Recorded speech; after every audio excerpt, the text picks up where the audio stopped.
How's it going, everybody? And welcome to a special upload today where we're going to be looking at some paint schemes. I know it just looks like your standard tier list, but we're going to be going over every single Cup Series team's primary paint scheme. We're going to be ranking them best to worst. We have some pretty cool categories here.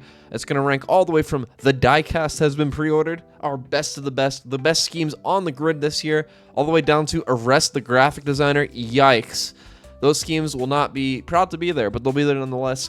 I have, as you can probably see by the numbers down here, literally every single card number that has raced a Cup Series event this year. You can see all the crude ones that I've added to this already list. They're mostly in number order. Ross is going to be at the end. That'll make sense a little later. But for now, we're going to go to the 0-1 car. And as many may know, this is also kind of like sharing custody with the 15. One or the other will show up somewhat. I know there's been weeks where neither have. Actually, a lot of weeks where neither have. Nonetheless, primary scheme for that 01, of course, is going to be the Duramax 01 that Corey LaJoie raced into the Daytona 500. I'm a very notorious Corey LaJoie slanderer, but he did a great job in this car, and it was up front all day long. And quite frankly, pretty solid paint scheme, all things considered. No ridiculous logos in weird spots. Everything makes thematic sense. It's very presentable. I like the penny behind the number, even though it's kind of cringy. It is a nice little touch. Honestly, I can't hate too much. So for that, honestly, it's going to go up to pretty cool, honestly. That's a pretty solid paint scheme. I give that a thumbs up. Moving on to our next driver, who of course is Austin Cindric in the 2. I think this goes without saying. It's going to be the discount tire car. The car he won a Daytona 500 in more or less a couple of years ago. I'm sure there's been a few slight little adjustments here or there and probably new sponsors along the way. But nonetheless, really, really good paint scheme. This scheme in some way, shape, or form has been in circulation since, what, like 2010? And there's a reason for that. It's really, really good. People immediately associate it with discount tire, or at the very least, I do. I've even gotten used to it not being on Brad's car and it being Cindric now instead. I'm going to put this in. The diecast has already been pre-ordered. This is a solid paint scheme. I really like it quite a bit. Oh, and while we're here, I should probably also mention, I'm not ranking these within category. When I eventually add a second to one of these, they will not be ranked in regards to which one I like better in that category. It's kind of not that different between all of them, top to bottom in each category. So they're just going to go in chronological order. That being said, we're going to move on to the 3 car. And man, do I wish it was the car that's actually going to be cut out here for that number. Unfortunately, the primary scheme for the 3 is not that. It's in fact the Winchester 3. That's essentially just camo, where it's kind of just an eyesore. I do like the red roof number. I feel like teams should do a lot more of that. I know people used to do that all the time for spotters. A lot more teams these days don't, and I kind of hate that. That's the saving grace for this. But ultimately, between that, the Sparkle logo on the A-post, there's a lot I don't like here, ultimately. And then the camo, it's just too much. They need to tone that down a little bit. I get it's Bass Pro Shops, you need it on there, but a little less would go a long way. And for that, I'm going to put this car in Yikes. Our first one below, that's definitely a car. Our first below average paint scheme as far as the categories are concerned. That being said, I like a lot of Bass Pro Shops paint schemes. More often than not, they're pretty solid, so I have no doubt they'll bounce back eventually. Next up, we have Noah Gragson's 4 car, and it is going to be the Rush Truck Center's car. I moved that. I shouldn't have done that. Whoops. The Rush Truck Center's car. This is more or less the same scheme that Clint Bowyer's been driving. Obviously, there's been slight alterations throughout the years, but honestly, pretty solid. I really, really like the way it looks. It gives off the correct vibe, in my opinion. It feels like a car that would be out there for a truck center. So for that, we're going to put this in. That's definitely a car. It doesn't wow me. There's nothing that stands out too much, but sincerely, very, very solid. I can't hate either. Next up, the infamous HendrickCars.com 5 car. And honestly, I feel like I see a lot of flack for this, and deservedly so. It's pretty mediocre, especially because you see it every single week. But I honestly think that's what makes it special. You see that same car every single week. It's going to be one of the most iconic paint schemes of this generation. I know it's a throwback. You don't have to tell me. I get it. Everybody knows. But at the same time, they could probably do a little more. Also, very nitpicky thing to say, I'm sure. The 5 has the weirdest logo placement on the side. That HendrickCars.com logo. It doesn't follow the body line. Just like scoosh it up a little bit. Twist it a little bit. It doesn't have to go behind the wheel well. Why do so many teams insist on doing that? Either way, that's definitely a car. It's going to be in that category. I don't hate it enough to put it in Yikes. It's not ugly. I'm just kind of bored by it. I feel like in a few years after it feels more of an iconic paint scheme, it might scoosh its way up to all the way to pretty cool. But for now, it's going to live in that's definitely a car. Next up, Brad Keselowski's scheme, and you'll probably notice this is one of the first ones that's actually not a photo from Daytona. More often than not, the car at Daytona is the primary. When it comes to the 6 car, there's a lot of different logos that find their way on this thing. This is probably the most prominent one, in my opinion. I looked at JSki at some of the team chart information. I think even the math suggests this is probably their primary paint scheme, and it's the one that has the commercial. So I'm going to go with this consumer cellular car, which I really think is pretty solid. I feel like it has the whole vibe from the commercial with obviously the roof cut off. The scheme itself kind of incorporates some of that with the design. I really like that. I like the balance between that dark blue and the orange. I feel like it pops. It's not the best scheme on the track, but I do enjoy seeing it out there. So for that, I'm going to have to put that 6 car all the way up in pretty cool, honestly. Good job. Honestly, the Roush schemes, top to bottom, spoiler for later, they're doing a really good job over there. Their graphic design team is killing it.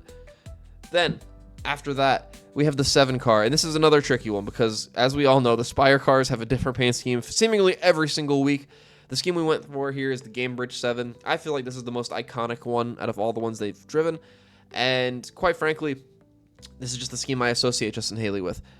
And it's pretty solid. It's not the best. It's not lighting the world on fire, but it kind of has the same vibe as the 2013 Great Clips car, if anybody remembers that one. I really quite like it. The yellow and blue and black work really well. It really does a good job of highlighting the logos because there's not too much going on behind them. I'm going to give this one another pretty favorable score. I'm putting it also in pretty cool, honestly. Next up, Kyle Busch. And once again, we had many choices, but I think there's one that stands out. The Zone car. This car he's run many times this season, ran it in the Daytona 500. That's where this photo is from, qualifying at least. However, it's not all good news because unfortunately they still have that Sparkle logo on the A-post. That looks absolutely ridiculous. It takes up the whole thing and it's kind of out of place. I also feel like they could have done a little bit more with this the warning sign on it. They have one on the hood, on the back. I think they have to have one everywhere. It would be pretty cool though if maybe you put one like on the front bumper that says, you know, warning, this driver's aggressive or whatever. That would be pretty cool. I don't know if that's legal. If it is, get to it. Come on, chop chop. That being said though, pretty solid paint scheme. They did a lot of things here. They made a lot of bold choices, and I kind of respect that. Is it the best thing out there? No, but I can't in good faith put it in. That's definitely a car, so I'm going to put it in pretty cool, honestly. After that, we have the infamous, or famous, I guess, depending on if you like Chase Elliott, 9 Napa car. And honestly, I really, really like this scheme. I've always liked the Napa cars, and I don't think that this one has let me down at all. I do like the one that's the white primary color with the blue accents a little bit more, but both of these are awesome. The black and gold one from Chicago is incredible, I thought, too. I really don't think you can go too far in the wrong direction with these, and I'm going to put this one also in pretty cool, honestly. Then, we have the 10 car. That's going to be Ty Dillon, as we all know. Seabass is on this thing 22 weeks this season, and they've actually had a couple paint schemes already. The one I chose is the one they've seemed to settle on since then. And honestly, it's one of the best in the field, in my opinion, in regards to pure design. I'm a sucker for beige and, you know, these kind of grayish toned primary colors. The red highlights that amazing with the black logos. I really think this is very presentable. Once again, I'm going to have to deduct a little bit of aura just because they put a logo on the A-post. Those things always look ridiculous to me. But nonetheless, I do like, I don't know what you call them, the eyelashes, the cbest.com text over the headlights, whatever you want to call it. I like that. You're going to see that in a few of the other cars coming up soon. And honestly, I think this one, despite the fact that it has the A-post logo, I'm putting this one all the way up, and the diecast has been pre-ordered. Let's go. Next up, we have the 11. And this is another weird one because at the start of the season, he didn't even have this sponsor. But of course, it's going to have to be the Progressive 11. The big P on the hood that goes all the way down to the front bumper. It's kind of simple, but I think it works really, really well. There's absolutely no mistaking what car that is out there and who's driving it. And for that alone, it's going to go in pretty cool, honestly. They weren't too bold with it, but sometimes it ends up being for the better. It kind of depends on the sponsor and what you really want to do with it, I guess. Speaking of what you want to do with your sponsor, next up is the Menards 12 car. And there are so many of these to choose from. Every single week there is a different logo on the hood of this thing, which usually changes the primary color. So by default, I went with the Daytona car, not just because it's Daytona, but because it also looks absolutely incredible. The blue from the Peak logo completely goes against the yellow. Obviously, it's complementary, but the way they kind of play off one another, I think, is perfect. There's absolutely no mistaking who he is out there. You'll never miss that car out in the pack. And for that, it is going in. The diecast has already been pre-ordered. Next up, the 13. It's been there exactly 1 week. There was no debate whatsoever what scheme this would be, and I'm not mad at it. Not at all. It's pretty solid. The black and green works. I think they've run this paint scheme or a similar one before, I think, when Will Brown was driving for RCR. I think it works a little better with the call like number font. There's a lot of logos all over this thing, and it kind of has ARCA car energy, but because of that, I actually think I like it, and for that, it's going to go in pretty cool, honestly. Then we get to the 15, and this is probably going to be a little controversial just because this is only run twice.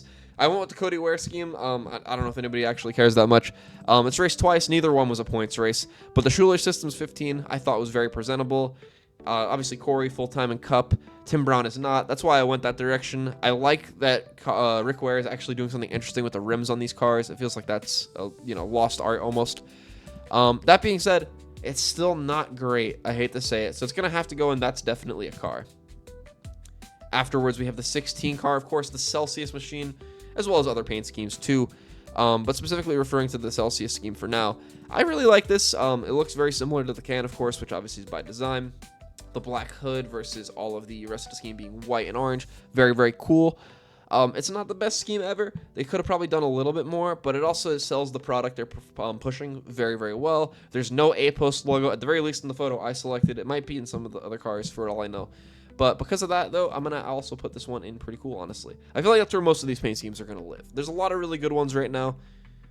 That being said, they're not all good. And this one isn't good. It's great. It's the 17 Fastenal car that Chris Buescher's driving. I absolutely love this thing. This is a beautiful paint scheme. The white and blue looks so good. The Fastenal logo with the text above is placed pretty well. You can still read it even though the hood is trying its absolute hardest to stop you from reading it.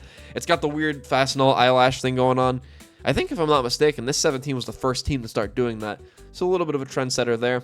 But this thing is absolutely incredible. There's no question in my mind that this is going immediate. Diecast has been pre-ordered here. Outstanding. Great job from that team. Then we have our second Bass Pro Shop scheme of the list. It's going to be the 19 for Chase Briscoe. And this one is a much, much better scheme in my opinion than the 3 car. It still has the camo, but it's in a smaller dose. It has the orange to counteract it. The silver outline on that 19 is stunning. I absolutely love that. Honestly, the entirety of the silver part of this car, very, very nice. It hits the sunlight. Fantastic. And, I didn't think it would be up there, but I'm going to put this all the way up to the diecast has been pre-ordered. What an incredible scheme. And we're following up with one that unfortunately just isn't. And that's going to be the 20 DeWalt Stanley car that Christopher Bell drives. I actually don't know if Stanley's still on the car, but DeWalt's definitely there.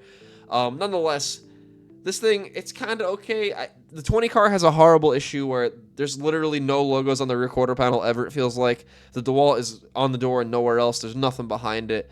Of course, the Ream car, there's nothing on the side, it feels like. They got to figure this out. They got to stop letting these sponsors bully them around. I get it. There's brand guidelines. But brand guidelines shouldn't tarnish how cool your brand looks. And I feel like more often than not it does. Then again, I'm just the guy yelling online, so what do I know? But because of that, we're going to have to deduct some serious points. I'm going to be honest, this 20 is pretty bad. And for that, it's going to join the 3 car down in yikes. Once again, I'm hesitant to blame the graphic designer because I know any graphic designer worth their money is going to want to put something there. Their hands are probably tied, so I'm not going to be mean to whoever designed this car. But man, it just really does ruin everything.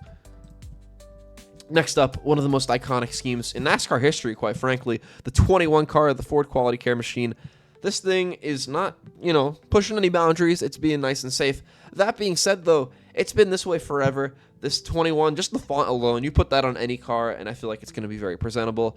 You combine that with the iconic red and white car. I think this is going to be all the way up and pretty cool, honestly. Even though it's not really doing too much, it's very, very presentable, and I think they do a solid job showing off the logos. Next up, this one will not be received well. It's the 22 of the Shell Pennzoil Joe Logano car. All right, I'm going to just get this out of the way. It's going up and the diecast has been pre-ordered. And let me explain. Stop. I see you typing. The comment's half written. Delete that. You don't need to. Scroll back up. All right, here's why.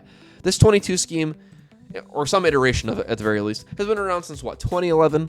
I've heard the complaints. I've seen them online, and they're valid. Oh, the scallops are boring. They don't do anything with this car. It's always the same. They heard you. The next gen rolled around, and they put that little red line on the bottom of the car and called it a day. That was very, very boring, and I feel like everybody realized, it's a step back from what we were doing with the red. And thankfully, they fixed it, because this year's car is outstanding. I love the exact amount of red they added to this. It kind of captures that energy of the scallops, while also feeling new, sleek, and modern. And quite frankly, I'm all about it. I feel like Pennzoil schemes very rarely miss, so maybe I'm just a little biased. But nonetheless, that's where that scheme's going to go. If you don't like it, go make your own list. I don't know what to tell you, but behind this, the 23, Bubba Wallace's McDonald's car. I really, really like this car. I feel like usually the McDonald's scheme is pretty solid. I will say the murder french fries with all the ketchup / blood on top, kind of a weird vibe, but I get what they're going for. I have to deduct a few points, though, and it's, once again, not the graphic designer's fault. I'm almost certain of it. But, man, these logos need some outlines. The McDonald's on the hood needs some kind of shadow or something, because it sometimes blends in on TV, especially if, like, God forbid your internet's not doing too well. You're trying to watch it on YouTube TV. Sometimes you can't even really read any of these logos, whether it be the McDonald's text or the arches on the hood, which defeats the entire purpose of sponsoring. I get it, brand guidelines, but I stand by what I said before. Brand guidelines shouldn't make your brand look awful, and unfortunately, more often than not, it does. And this is one of those cases. Great paint scheme in theory, but because of the limitations put on this graphic designer, most likely, I will have to deduct a few points. And instead of it going all the way to the top, it is unfortunately going to have to only live in pretty cool. Not that that's too bad, but it had such potential, and unfortunately, it just didn't capitalize on any of it. After that, we're going to have another contentious one, because some may not have noticed, and to those who haven't, I envy you. I wish I was you, because this 24 scheme should have been on the very top of this list. Should have been the best car on track every single week, and it isn't. And here's why. The scheme on your screen right now is the Daytona 500 winning 24 car, the Exalta machine. That is stunning. Absolutely beautiful. And I know what you're thinking. Kyle, why are you saying all this? Clearly, this is a great paint scheme. What's all the commotion? Well, here's the commotion. Take a look at what they did to this thing. That's right. The entire yellow part, the entire gradient that went up the side, arguably the best part of the paint scheme, got taken away. I would have to assume it's for reasons to, get through inspection, trying to do something maybe you shouldn't be. That Hendrick is kind of known for that, let's just be honest. But it just completely derails what the scheme is going for. It needs a little bit more blue if you're going to take away the yellow part. Otherwise, it just kind of looks like a red blob out there to me. It's fine, but once again, talk about missed potential. This should be the very best paint scheme we talk about today, and somehow it just found a way to be average, and I hate that. And for that, we're going to put this 24 car down, and that's definitely a car, just simply because I'm mad at them for what they did. Afterwards, the 33. There's a couple choices here. We could have went with the Jesse Love car. We could have also gone with the Austin Hill car. They've both raced twice. I'm going to go with Austin Hill's car simply because the 33, when Jesse Love was driving it, changed twice. This 33, as far as I know, is identical both times it's raced. Most recently, of course, last week at the Chicago Street Course.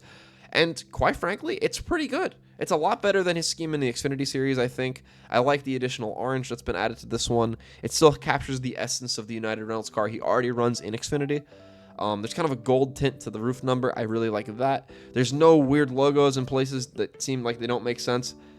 And for all that, 2 thumbs up from me. It's not the best paint scheme out there, but it's going to get rewarded with a pretty cool, honestly.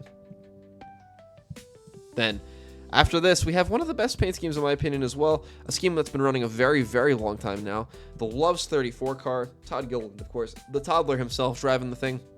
And obviously, they've made tweaks throughout the years, but I feel like they've hit the nail on the head exactly with this one. Has a nice swoosh going down the side, has another going up the A-post a little bit. It really, really kind of frames, I guess, all the logos, the big heart for the Love's logo, both on the hood and on the side. I feel like they maximized all the space and design they possibly could with this car. Also, give a quick call to the little contigs they put on the front. Obviously, that's optional, but man, do I miss them. It's so ugly without them.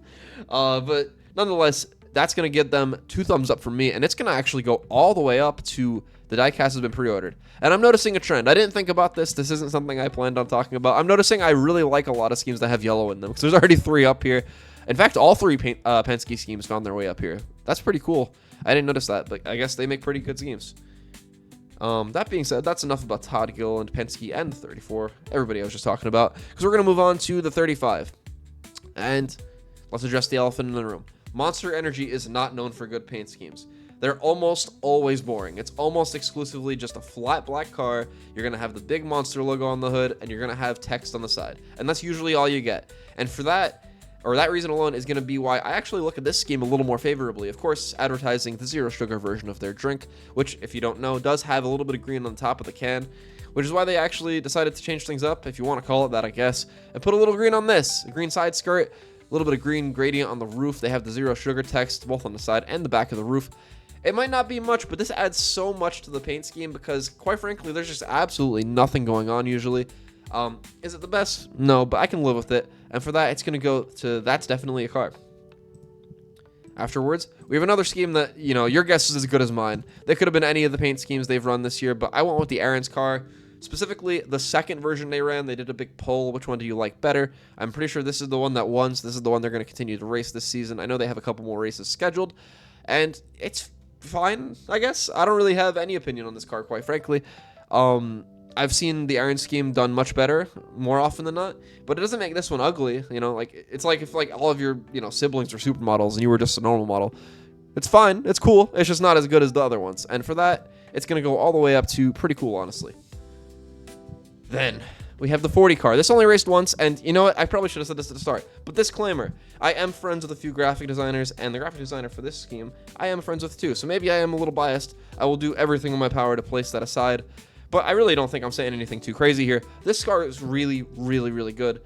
Has that beige I was talking about. I absolutely love the way that looks on a race car, especially when it's complemented by bright primary color, or not primary colors, but just bright colors in general. You have that orange that goes completely in contrast with it, which is lovely. Leads you right into that nice kind of like, I don't even know what you call that brown kind of pattern towards the bottom of these cars. And it is just outstanding. It's not the best car out there, but it is one of my favorites, and I'm going to put that one all the way up in. The diecast has been pre-ordered. Then we have the Haas Tools, or Haas Automation, I guess I should say, 41 Cole Custer's car, which, it's, it's out there. It's definitely racing. I've seen it more often than not. Usually not for good reasons, but that's okay. I am a Cole Custer supporter, so I'm probably more inclined to like this than most, but I think that's pretty good. There's kind of a lot going on. But I feel like paint schemes have kind of swung the other direction to where that a lot of them these days don't have anything going on except for weird placed logos. And for that, I am a little bit more favorable. It's not going to be my favorite, but I am going to put it up in pretty cool, honestly. Next up, we have the 42. And once again, there's a lot of choices here because Legacy's known for one thing, and it's swapping their logos between every single team they possibly can. Obviously, this Dollar Tree scheme we've seen on the 43 this season. It wouldn't shock me if we saw this on Jimmy's car this season, quite frankly. But nonetheless, the 42 that John Hunter Nemechek drove, I immediately associate him with this car. I think Eric Jones might have even driven this car more. But when I see this paint scheme, I immediately think of John Hunter. He's run actually pretty well with it too, which does him a lot of favors. That being said, it's not great. The gold they were going for on the B-pillars, not my favorite thing. I think that was just a brand continuity thing, which, understandable. I'm glad they're trying something like that. But when you have the sponsors you do, in this case Dollar Tree, I don't really think it works, and it's a little bit under-designed, I think. They could have probably done a little bit more, but it's not hideous either. It's just going to live in yikes. We could do a lot more here. Once again, I don't want to be mean to the graphic designer because I'm assuming more often than not the graphic designer is not at fault. A lot of the times, every company is going to kind of bully you into making the scheme they want, even if it's absolutely atrocious. But nonetheless, this one's going to live in yikes. It could do a little better. It might get better soon. I really hope it does. After that, his teammate Eric Jones in the 43 car, and for him, I went with the Family Dollar car. Like I was saying before, you can kind of go any direction you want with these things. Advent Health was on the car for Daytona. I think they're only on the car for a few weeks, so I can't really include that as the primary. So instead, we're going with Family Dollar. This is very similar to the 42 in the sense that, like, there's a lot they could have done, and somehow they managed to do really nothing. The 43 has a little bit of an outline, but not enough of an outline behind it. Just make that little gap wider between those two parts with the red. I don't understand why they wouldn't do that. But, I'm not who made the car. It's fine. It's just not great, and it's going to have to go down also in yikes with his teammate. And then another interesting one, let's say. We have the 44, and every single time this 44 has raced this season, as far as I know, it has been a different paint scheme. So you could just pick any scheme you want. And instead, I'm going to go with the 44 that Brennan Poole drove. This is outstanding. I love the 44 font. It gives you the same vibe as the old Hendrick 24 cars. There's a lot of color going on here. There's pink, there's yellow, there's purple, there's blue. I really like cars like this. I'm a big fan of even cars like the Travis Pastrana one from 2013. Cars like this, they hit a niche that a lot of other schemes don't. And for that, I'm going to reward this one. It's going to go all the way up to pretty cool, honestly, because it really is. And I really like it a lot. Then, the 45 car. It's going to be Tyler Reddick's Monster Beast car. And, we're going to go back to the same exact topic. Monster Energy typically doesn't do too much with their schemes.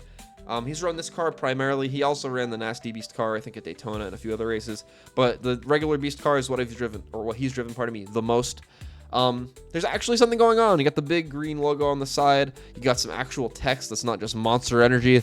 There's a little bit more of an accent on this car, and for that, it's going to be better than it would be otherwise. However, there's still a lot of just nothing space on this car. What I would not give for them to just, give in and actually make a like properly green and black car, and not just a black car with green logos. Because I feel like Monster Energy could have probably the best branding, maybe in all sports right now, and they just insist not to because, oh, we want it to look like the can. Well, how about you make the can interesting, and then maybe the cars would also look pretty good. I don't know. But for that, we're going to deduct some points. It's not as good as the 35 because there's less going on. I put the 35, and that's definitely a car. So unfortunately, this one's going to live in yikes.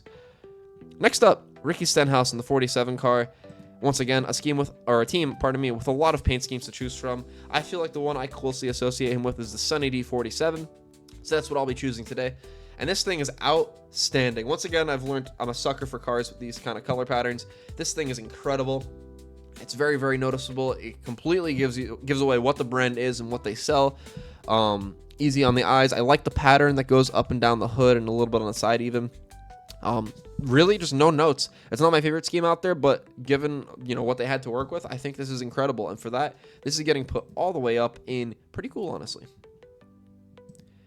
After that, we have Alex Bowman, the 48 Ally car. This car almost never disappoints me. I feel like these always look pretty good. This year's might be one of my favorites, honestly, too. I know some people don't feel the same way. That's fine. Paint schemes are a very, subjective discussion to have. This isn't a right or wrong situation. If you disagree with me, that's fine. I happen to really, really like this one a lot. I love that usually they kind of try to hide the Ally logo into the background of the scheme. You'll see a lot about this time behind the 8 in the 48 and even behind the A. Really, really good. The black and purple works really, really well. That little hint of pink that sneaks out between both areas of the car, also very, very good. And, this is going to be another addition all the way to the top. The die-cast has been pre-ordered. Outstanding paint scheme as far as I'm concerned. I really, really like it. And that's going to lead us to our next driver, which, of course, is the 50 car. And this 50 car, burnt Myers both times. It's shown up twice. And, it was definitely out there. I'm going to be honest with you. If you told me this car raced in ARCA and finished 37 laps down, though, I'd probably believe you. There's kind of a lot going on while also nothing is going on. There's a logo on the side skirt, and there's also a logo right above that, just on the door for some reason. That's kind of a weird vibe. I also don't have any clue what that is on the front bumper, but I don't know. It's like a big handlebar mustache or something. Nonetheless, it's fine. It's not the worst thing in the world. It's also got, actually, hold on. I just noticed it has an A-pillar logo. And this is not a scheme that could have afforded to have that. This might be our first arrest a graphic designer. And, once again, I don't want to be mean. I really don't want to sound mean here because they probably did their best. Maybe it's somebody that's being underpaid and overworked. It wouldn't shock me. But, man, it didn't even matter if I picked this one or the Bowman Gray scheme. I would have the same feeling either way. They could definitely do a little better on that car. No offense, of course. Sorry. I'm not a graphic designer, so I realize, throwing stones, glass houses, yada, yada, yada. I get it.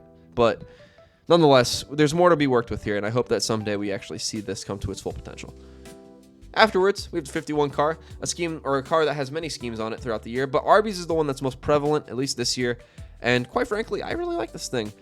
It started out, as pretty sure, as just a franchisee of Arby's sponsoring them. I'm pretty sure they actually had corporate Arby's sponsoring them for the most recent race at Chicago Street Course. That's pretty cool. It's Rick Ware Racing at the end of the day. They're not going to be able to do too much in regards to on-track positioning usually. That being said, though, this car was definitely looking great in 35th. Unfortunately, it had a pretty awful demise this past weekend, but great paint scheme nonetheless. We're going to see it a few more times this year, and I'm really happy for it. So because of that, we're going to put this 51 all the way up and pretty cool, honestly. Pretty solid results for the 3 Rick Ware cars. You have 2 and pretty cool, and you have another, and that's definitely a car. And that one's only been raced twice. Maybe if it ran full season, we'd actually see some more sample size, and it'd be a little higher too. That being said, we're going to move on to our next car, which is yet another monster car. Woo! And this is the worst of them all, because this is exactly what I was talking about. Ty Gibbs' 54 car. There's nothing here. It's giving absolutely no energy, no vibe, no aura. It's just simply out there. I am not interested in this paint scheme. If they never ran a monster car again in any series, I would buy their product just as much as I am right now, because this scheme does nothing for me. Just put some green on it. It's not hard. It's what everybody wants. There's not one person that doesn't work for Monster Energy that doesn't want that, and yet they won't do it. It's a little frustrating. And honestly, it's just a boring car. No, I don't even want to be mean to Ty Gibbs. It's not his fault. It's not the graphic designer's fault. Because I'm sure if they had a say in it, it would be a little more interesting. But it's going to go into arrest the graphic designer. And we're going to just have a little asterisk there. Because we're not going to arrest the graphic designer. We're going to arrest whoever made that decision in Monster Energy themselves. Because, come on. We got to do better than this. Come on. Afterwards, another one-off paint scheme. This is going to be the 56 Tricom machine. of course driven by Martin Truex in the Daytona 500. Yet another Bass Pro Shops car. Johnny Morris loves throwing money around, and this is yet another example. And this is the best one of all of them, in my opinion. I love, they brought the same silver kind of you got from the 19 car. It looks absolutely incredible. This one is much more of a black paint scheme with orange and camo highlights, which, in my opinion, makes it stand out compared to the other two, especially the 3 car. Logo placement is great. There's nothing too weird going on there. It feels like a complete scheme. There's some B-pillar logos on there. Everything else is kind of in the normal spot. And quite frankly, I'm a big fan. I'm going to put this one all the way up, and the diecast has been pre-ordered. Great job.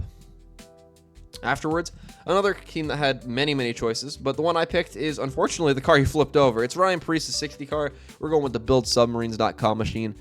This is absolutely incredible. From the moment this paint scheme showed up, I have been in complete awe. They have the little eyelash thing going on with the Build Submarines text. No goofy A-pillar logo. The color palette is remarkable. This is just exactly what I would be looking for in a scheme that's supposed to be about submarines. Maybe a little bit more blue would probably be interesting, but then again, I don't think that's anything to do with this brand's colors, so I understand why they didn't do that. And design-wise, impeccable. It has the team branding for the RFK little, I don't know what you call that, the little swoosh on the bottom below the build text and buildsubmarines.com. So not only is it fitting the brand's identity, the team's identity, it's also really, really good to look at. And this car is also going to go all the way up into the diecast has already been pre-ordered. Roush Fenway Racing, RFK Racing, I guess nowadays, sorry. Very, very good job on their parts. I put Brad in pretty cool, honestly. If one of the schemes Brad used as a one-off were available, I probably would have had him up here too, because man, that Daytona 500 scheme for the 6 was absolutely stunning. But unfortunately, he only ran that, I think, one time or two times. So instead, we're going to move on to our next driver, who, of course, is going to be the 62. And once again, a couple choices we could have made here. It's going to be Anthony Alfredo, simply because this scheme is raced twice, whereas I think the car only raced one other time. And honestly, it's a pretty solid paint scheme. I'm a little bit biased here. My number when I drove in sim racing, real life, and when I played football was 62. So I'm very, very familiar with that logo, and I'm a little more predisposed to liking it. That being said, though, it's a pretty solid paint scheme. You get a good color palette here. The design makes sense. There's nothing too intrusive going on. I'm a big fan when the B-pillar logos are filled out, which of course they are in this scheme. 2 thumbs up. I really don't have any notes. It's not the best or most inspiring scheme, but I have absolutely no problems with it. And for that, it's going to go on pretty cool. And then another wild card, because it's a 66 car next. And what I just said before about, I believe it was the 60 car or somebody having the same paint or a different paint scheme every single week, the exact same can be said about this 66. I don't think this scheme has shown, or this car has showed up looking the same any more than one time this season. The one I went with happened to be the Josh Bilicki Manscaped car, because there's a lot going on here, and I kind of associate Josh Bilicki as the driver. I know Chandler Smith was in that car at Daytona. Wrecked the car trying to get into Daytona, I guess I should say. I know they've had a few other drivers get into that thing, but this feels like Josh Bilicki's car, at least in my brain. And this is the scheme I happen to go with because J-Ski had a few limited options for photos. This one is pretty solid. I like the purple and blue. Manscaped, I think, has sponsored either this team or BJ McLeod's team quite a bit, so no surprise to see them back in the sport there. And it could have more going on, but it's also not ugly. It's actually pretty cool looking, at least in the parts that are designed. So for that, it's going to go up to, this is definitely a car. Because it is, I have no problems with it, but it's also not going to be one I look at after this video is made. So moving on.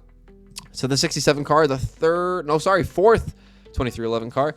This, of course, driven by Corey Heim. There were 2 choices here. It was either the Robin Hood car or the car he crashed in Nashville. I'm a big believer that this scheme is the primary just because he tried to race this one at Chicago. I think he's going to race this again once more this year. So, what are my thoughts? It's okay. I like the yellow. It stands out a lot. But I feel like there could be more done here. Obviously, 2 colors, you can kind of maybe do like more of a bumblebee pattern. Obviously, that's not probably what the brand's going for.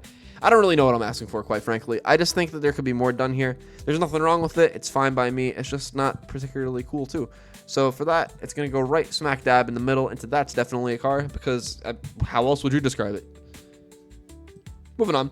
71 car, we're going to have Michael McDowell today, and once again, multiple choices here, but I feel like the Delaware Life scheme is the one I've seen the most.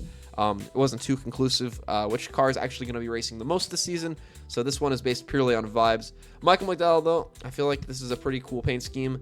The blue and green are a little similar in the sense that they don't really stand out from one another. or teal, I guess you should really say. I do like the red on the back bumper. I wish there was a little bit more of that on this paint scheme, maybe on the roof or maybe even just the front bumper. It just needs a little bit of something, a little bit of spice to make it a little more interesting. It's fine. It's going to be right in the middle. This, I feel like, is the quintessential average NASCAR paint scheme. And for that, it's going in. That's definitely a car.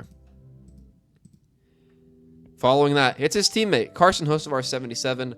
Once again, another car with many, many paint schemes I could have chose, but instead I tried to pick the Ziegler car. I feel like this is the one that's more often raced. It's a very noticeable car. And we're actually going to break the trend here because I've liked most of the yellow paint schemes so far. This one, I don't know, it's both overdone and underdone, you know? Like, there's a lot going on in the door, but every other part of the car is just one solid color pretty much. I feel like there could be a little bit more here. There's some untapped potential for sure. That being said, though, it's not ugly. You know, it's really not a problem. I can definitely have that out there every week and not be worried about it. So for that, it's going to go right in the middle, just like his teammate did. That's definitely a car because ultimately it is. And after that, the 78. The most run paint scheme, I guess, would be the 78 that was driven by Catherine Legg, the Elf car. I didn't have a photo of that, unfortunately, so instead we're going to go with the Drop Light 78. Let's just pretend it's the one that I'm talking about. It's fine, you know, it's a cool paint scheme enough, nothing too crazy going on. I really don't have a strong opinion either way. Usually the 78 car is just, you know, black with maybe one logo on it, so I'm happy to see they actually have a wrap. She actually, I think, finished 19th in this car, I think, last week. I might be mistaken, don't fact check me on that. But a good run, a good paint scheme, it's fine, you know, they're not breaking new ground, but it's all good. And we're going to put this one all the way up in... where do I want to actually put this? I think I'm going to put this in definitely a car. Because it's not bad enough to be yikes. It's not good enough to be pretty cool. This is definitely where it should be. It's a little bit worse than some of the rest in the category, but that's okay. We're going to move on. Next up, the 84. Jimmy Johnson, 7-time himself. There were two choices because he's only raced twice. He's raced the Carvana car at Charlotte, which is just his default paint scheme, I'm pretty sure. And then he also raced a Carvana car at Daytona. That, of course, being themed around Shaq's time with the Orlando Magic, how those jerseys kind of looked. I feel like this is going to be the one he runs again later this season, most likely. So I went with the Charlotte car. And honestly, pretty good. You know, it's got kind of like an undertone design here in the sense that like you can kind of see it behind in the background. Adds a lot of depth once you really look into it. That being said, on TV, it's a little bit more two-dimensional when you're not actually seeing it with your own two eyes. I love the way the yellow on the number pops. And I also commend them for not putting the gold B-pillars on this car. Looks like it just has white B-pillars, which is still a little bit peculiar because the rest of the area around there is just blue. But nonetheless, it blends in and it works with the scheme because there's actually some white parts in the paint scheme. So for that, it's going to get a passing grade from me. This one is going to be the highest of all the legacy cars, going all the way up into that's definitely a car. Not a great day for them on this list. And then, what we've all been waiting for, or at least some of you have been waiting for, welcome to the Trackhouse Zone. And what do I mean by the Trackhouse Zone? Well, it's very simple. Trackhouse had all four of the highest numbers in the car or series this season: 87, 88, 91, and 99. And of course, Ross Chastain being the lowest number, I had to include him here so he wasn't left out. So we're going to look at all five of the Trackhouse cars to wrap this thing up. And let's not look any further than the one car for our starting point. This is a tough one, and let me explain why. Busch is on the car the most, but Busch also has a different paint scheme pretty much every single time they run it. They try to theme it to the track, the market, or maybe a special event that's going on around that time of year. Understandably so, but because of that, it's kind of hard to rate it. So I'm going to consider every Busch scheme the same as the one that raced in Daytona, the one that's on your screen right now. And simply because of that, S tier it is. All the way up to the diecast has been pre-ordered. This thing is stunning. This one, thanks to the 24's fumble, is the best paint scheme on the track at all this season, in my opinion. I love the way the mountains look. I love the way the trees look. The blue and the white look incredible. It works really well with the team branding Trackhouse has with the swoosh to the one. I feel like the fonts are very cohesive. Everything about this scheme I love. Honestly, across the board, Trackhouse knocks it out of the park. You're going to see a theme of that here. And the one car is all the way at the top of the mountain. But he will not be alone because next up is the 87, the Red Bull 87 that Connor Zilisch drove at COTA and Charlotte. I'm going to be honest. This might be one of my favorite paint schemes of all time. It's not quite as good as the one. It's not quite as good as what the 24 could have been. I love this thing, though. I am such a sucker for Red Bull cars. I feel like they're always outstanding, no matter the series they might be in. I wish there was a full-time Red Bull car, and I really hope that whenever Connor Zilic gets called up, whatever car he's in, whether it's the 99, whether it's somewhere else, I really, really hope Red Bull's on that car more often than not, because that thing is absolutely incredible. I'm going to be honest. I'm not someone who gets fooled by capitalism and marketing and so on. I'm not going to go buy something because I see it on a NASCAR car. I'm going to be honest with you. I saw this paint scheme 2 times now, and both times I've went out and bought more Red Bull. So it's working for them. It's working for me. It's working for Connor. I think everybody's happy. Moving on to our next driver, his teammate, Shane Van Gisbergen, SVG himself, Mr. Road Course, Mr. Chicago, in the WeatherTech 88. This one is pretty solid. I kind of wish he also had the Red Bull car, because I do, of course, like that a little bit better than I do this one. But WeatherTech, nonetheless, puts out a pretty incredible paint scheme. I love how glossy and reflective the numbers seem to be. I love the way the 88 looks with that little swoosh. I feel like this probably won't be a popular opinion. I feel like this might be the best 88 font that's in Cup in probably the last 25, 30 years. Maybe that's not a popular opinion. Maybe I'm getting hate in the comments for that. Maybe I deserve it. I don't know. But I really, really like it. The rest of the paint scheme, though, does it sell the brand? Absolutely. Is it particularly interesting? Yeah, not really. And for that, we're going to have to knock this one down a peg. It's going to have to go to pretty cool, honestly. And because, well, it's pretty cool. Next up, another Trackhouse car, but it's not the 99. Because some of you might have forgot the 91 has been running this season, or at least one time. Elio Castroneves in Daytona ran the Wendy's car. This thing is pretty cool. I love the checkered flag in the front and the side. I feel like it's very clear what brand this is. I feel like Wendy's, more often than not, knocks it out of the park, no matter who it is they're sponsoring. Obviously, the big Wendy's logo on the hood, making use of absolutely as much space as they possibly could. Look, not even just the hood. The whole hood is filled up. They have Fresh Never Frozen. They have an entire burger and the Wendy's logo on the side. This is what I want to see. If somehow, some way, there is a brand that is watching this video, please, if you ever sponsor a car, this is how you do it. Use the whole space. I don't want to hear, oh, but our logo can't have an outline. Our logo can't be stretched horizontally. I don't care. Make a new logo then, because your logo sucks if it can't do that. Moving on. This scheme's going to be, sorry for the rant. This scheme's going up to, the diecast has been pre-ordered. I love this thing. I wish the 91 car ran a little bit more. That being said, though, I completely understand why, because the 87's been around a few times, and then obviously 3 teams full-time. A lot on their plate. I don't want to overburden them, but lovely paint scheme nonetheless. And in rounding out our day today, it's the 99. And there were a couple choices I could have gone with here for the 99. Many paint schemes on this car throughout the season. I went with the Freeway car, both because I feel like that is just straight up Daniel Suarez's sponsor. I don't think it's a Trackhouse sponsor. And they've had 2 versions of this thing. And it started out just all blue. It was kind of a darker blue. And now they landed on this paint scheme with the white through the door instead. This is the one I think they'll be running the rest of the year. So that's what I chose for today's video. And quite frankly, pretty solid. It's not breaking any, boundaries, not breaking new ground in any way, shape, or form. It's just kind of a scheme we've seen many times over, but it's presentable. The reason we keep seeing it is because it's a really good car, really solid design. I feel like more often than not in racing, you'll see a lot of that little swoosh kind of thing going on the side, up below the Freeway logo. I will say, bonus points once again. They used the absolute most of the door they could. They probably could have maybe made the globe-looking design, I guess, next to that Freeway logo a little bit bigger. Perhaps give it an outline to cover up some more of that door.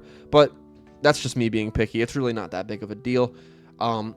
It's probably going to go where the 88 is because it's good. It's just not great.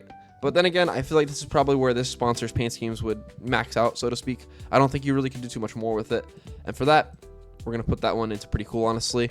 And that's where we stand. I'm not going to make any revisions. I don't want to overthink this too much, I guess I should say. A lot of schemes at the top, and I think that's perfect. I think that's a sign of all the talented people that are working in the sport right now, both in the graphics department and in the people that are actually making the decisions for teams, because I know sometimes higher-ups within teams themselves will have a say in those things. Really, really good field of cars. Obviously, some exceptions. You know who you are at the bottom. I think, though, all of those schemes could be remedied into ones that are much better. I don't think it would take too much work or effort. I just think it needs a little bit of a different point of view. So that being said, I'm very optimistic about the way Cup cars look these days. I feel like the next gen, as just a car, very, very presentable. I love the way it looks. And for the most part, teams are knocking it out of the park with schemes. So shout out to them. That being said, that's going to wrap things up here today, at least from this tier list. My Instagram, my Twitter are going to be linked in the bio. Feel free to follow me if you like my content. Feel free to follow me and be mean to me if you don't like my content. I really don't care. Do whatever you feel like. But nonetheless, they're linked below. Follow me to get updates on that short film I hinted at. It's actually getting pretty close. I've made more progress than I ever thought I would. So thank you for your time if anybody's been looking into that. Thank you for your time for watching this video. And until next time, Deuces.